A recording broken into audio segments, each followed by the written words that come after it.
All right, so we learned how to do critical numbers. So you know where to find like where your function is equal to 0, or where your derivative is equal to 0. So we've talked a little bit about that. Now we're going to figure out what we want to actually do with any of this information and why it matters. Okay. So if you think back to curve sketching, I heard like a collective ugh. I heard it from you. I know you said it. If you think back to curve sketching, we sketched things based on things we knew about the function, right? But there are some things we didn't really know. We don't know where it's concave up. We don't know where it's concave down. We don't know exactly where its max and mins are. We just knew some of the basic points. Well, this is stuff that's going to help us see a lot more about a function. It's going to tell us a lot about a function. So we're going to learn today about the first derivative test and how we can understand something about our function based on what's going on with its derivative. So I will give you this handout tomorrow. I actually have like a little foldable I think I'm going to use.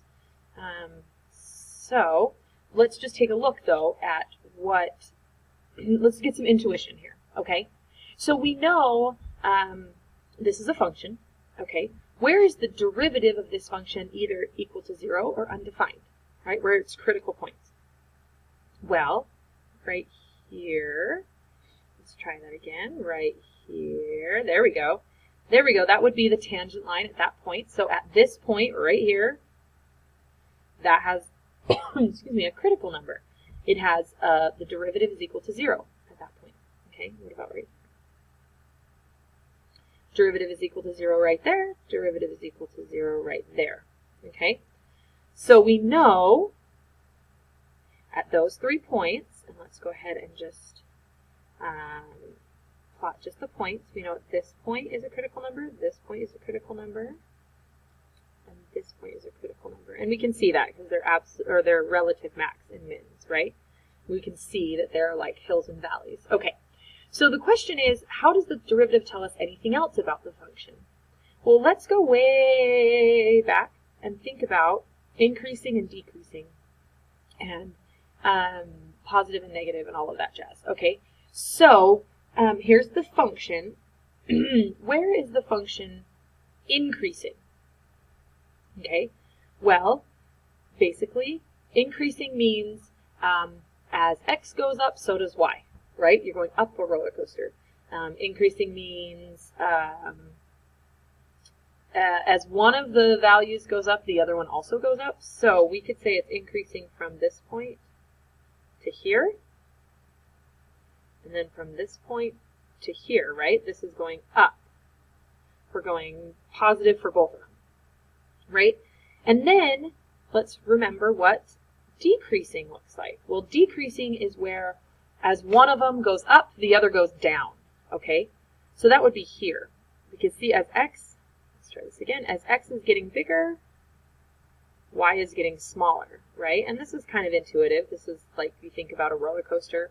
Increasing would be going up a hill, decreasing would be going down the hill, and then you see it's also decreasing at this little spot right there. Hopefully on your screen you can tell the difference between the green and the blue. They're not as different as I would have liked. Okay, that's all right. So if you look at this though, do you notice that it's decreasing, and then at a critical number, see it's decreasing, and then at a critical number it stops and starts increasing, and then at a critical number it stops and starts decreasing again, and then at a critical number it stops and starts increasing again. So that's going to be important.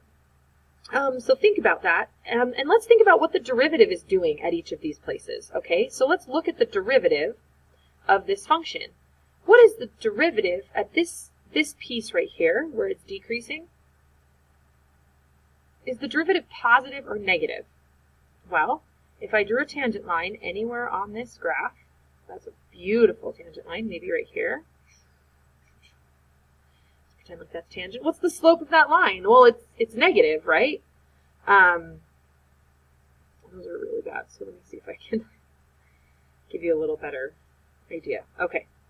But see, any point on this line, this has a negative slope, right? The tangent line, that still has a negative slope, doesn't it? Think of slope, dude. It still has a negative slope. So if f of x is decreasing, then what what has to be true about f prime of x? Well, f prime of x has to be negative. Okay? And we can see that here too, right? What's the derivative here, the tangent line there? Well, it's got a negative slope, right? So the derivative is negative. All right, so let's look at this from the other way. Let's look when it's increasing. Okay, so all along this curve, here's a tangent line here. Here's another tangent line here. Here's another tangent line here. And they're getting steeper, right? They're steeper, but what do we know about the derivative of each of those points? Well, at every single place where this function is increasing, the derivative is positive. The derivative has a positive slope, right? Or the tangent line has a positive slope, which means the derivative is positive. So, let's go over here. Whoops. Let's go over here. F of x is increasing if, like we can say f of x is always increasing if, and now let's look. The derivative, whenever it's increasing, the derivative is always positive. So here, f of x is increasing if f prime of x is positive. Okay? Now, f of x is decreasing if, let's look back here, f of x is decreasing if the derivative is negative, right? So we can figure out if the derivative is negative, we know f of x has to be decreasing.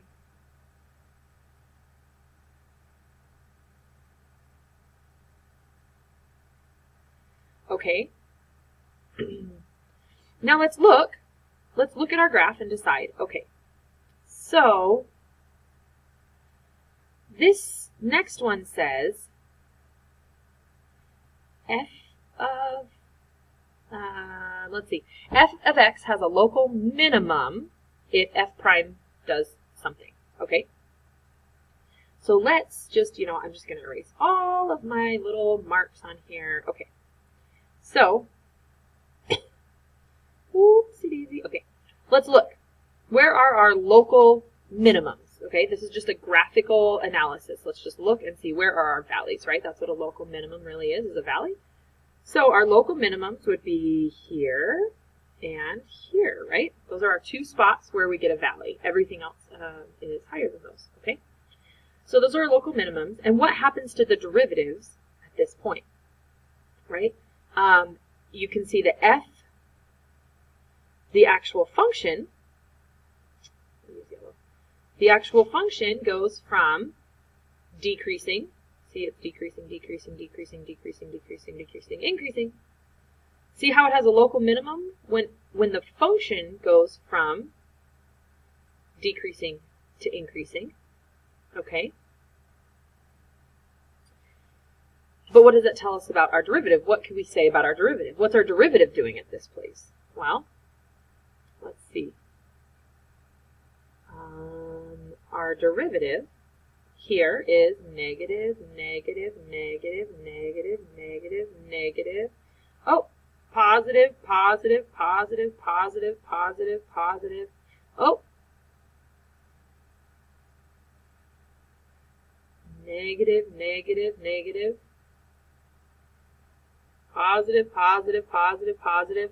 Okay, so do you see how when our derivative changes on this side of the local minimum, it's going negative, and all of a sudden it switches to going positive?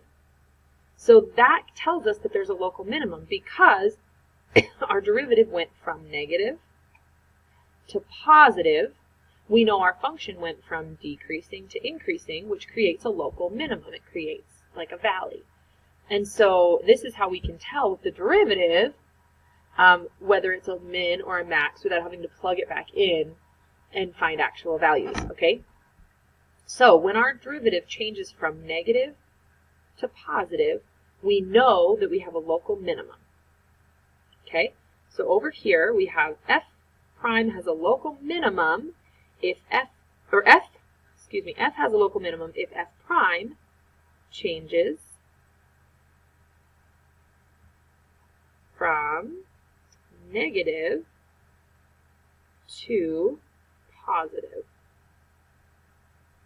Okay, So f prime, if it's negative, negative, negative, then we know that we're approaching, the function is decreasing. Your f prime is going down, down, down, down, okay, right? It's negative, and then it switches to positive. That tells us it's the local min. And it's true right here as well, right? Because it's negative, and then it changes to positive. So then what about a local max? Well, let's look what's our local max. Our local max is right here. So what is the derivative doing on either side of the local max? Well, it's net positive, positive, positive, and then it switches to negative. So we have a local max when the f prime changes from positive to negative. Okay? I think that might be the only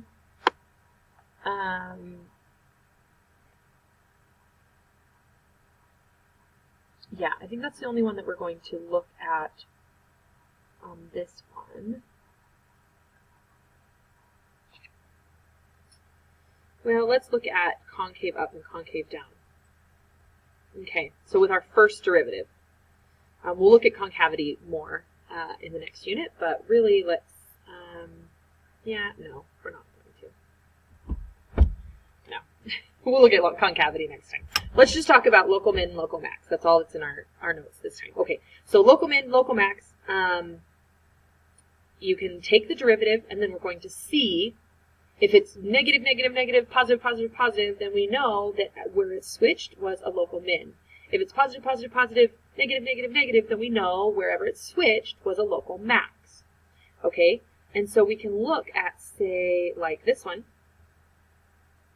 and we can see, well, the derivative here is positive, positive, positive, positive, positive, positive, and here at this point, now the derivative starts being negative, negative, negative, negative, negative, negative, right? It keeps going negative, and then it starts going positive again. So our derivative changed from positive to negative, which tells us there's a local max, and it changed from negative to positive, which tells us there's a local min. So in the next video, we're going to look at how to do that with actual algebra instead of like graphing, because like we found out today, sometimes it's really challenging to look at something and decide its actual exact graph when we have something more than just like x squared, right?